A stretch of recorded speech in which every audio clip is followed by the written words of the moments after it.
James, yeah. Now, we always hear how motivational gurus and self development speakers, right, talk about how happiness is a choice, as if it's something you can go grab. Now, this idea that happiness is a choice is a very ancient idea dating back to the alchemists and the Hermetes, who believed that if you can't control your emotional state, then you're just a victim to life events. So if something happens, we just push it to the left, or if something else happens, we just push it to the right. If you can't control emotional state, you can't be in control of your destiny, according to the Hermetes, right? And this idea that happiness is a choice has actually been well documented and studied by the psychological field, right? So let me explain by starting to explain that there's two types of happiness. There's natural happiness and a synthetic happiness, right?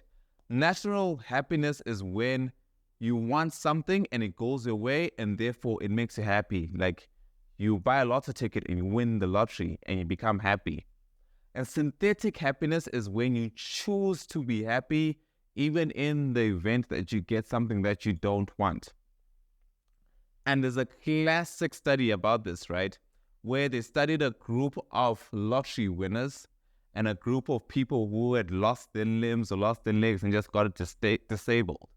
And they tested their happiness a year after the events, and they found out, funny enough, that their happiness approximates the same. You would think that the happiness of the lottery winners will be much higher. And the reason for that, or one of the reasons for that, is because of synthetic happiness is as invaluable, is as durable, and it is as intense as natural happiness. I actually had this experience during my undergraduate years where I was in a situation where, let's call it me getting punished, where I had to report to somebody, right? And somebody else, during that whole process, I met some other guy who was in the exact same situation I'm in, had to do the exact same things, and had to report to the exact same person, right? And that guy was not having a good time at all. In fact, he was having a horrible time. And he would ask me, like, why am I not panicking or anxious or whatnot?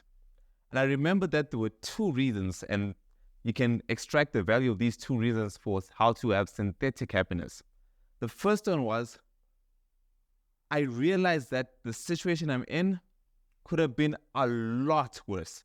I mean, a lot worse. Like, it could have gone left.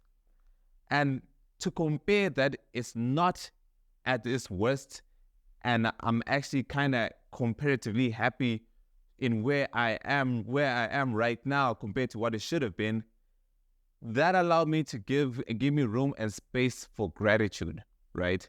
And you all have something to be thankful for, because it can be a lot worse for all of us. Like, if you're able-bodied, if you're able to see, if you're able to breathe, if you're able to be alive, the simple fact that you are here gives you a reason to choose synthetic happiness and to be happy.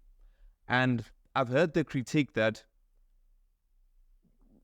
we shouldn't only find happiness in comparing our suffering with others. And while that does sound like a valid point, my question is, what is the alternative? Would you rather just suffer in your hell? Would you rather I be the guy I was now working with who was just suffering? Instead, I found joy in being able to compare the situation that it could have been to where I am now, because I see life as there's only blessings and blessings in disguise, right? The second thing is, I always found a silver lining in those situations. So, for example, the simple fact that I could report to this individual, he was a man of influence, and I could have conversations with him, and it would be more familiar to me, and I could perhaps add him to my network and to my social capital. And funny enough, that's exactly what happened. I ended up becoming good friends with this person, and he made things so much easier for me. It is unbelievable. While the other person was in the same situation that I'm in, he saw this person he had to report to as a tyrant, right?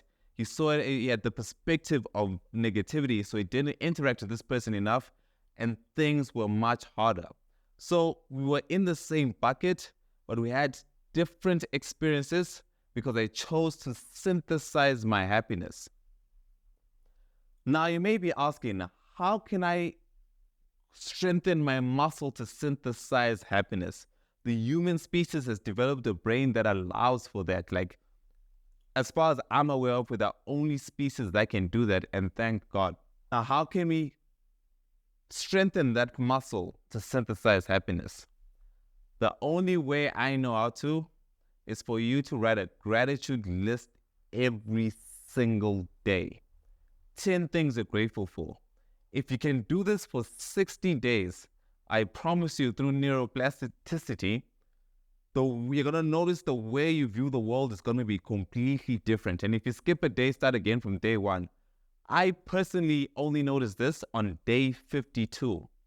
And I was just so amazed at how optimistic that practice makes me. And one day I'll do the science of writing gratitude lists.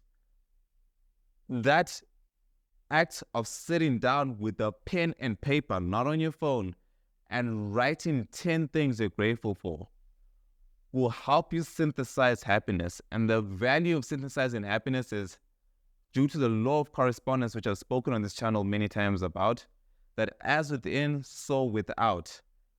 If you can create a world of happiness, create a world of gratitude, you attract more situations and events towards you to keep you in a state of gratitude, to keep you in a state of happiness. Blessings.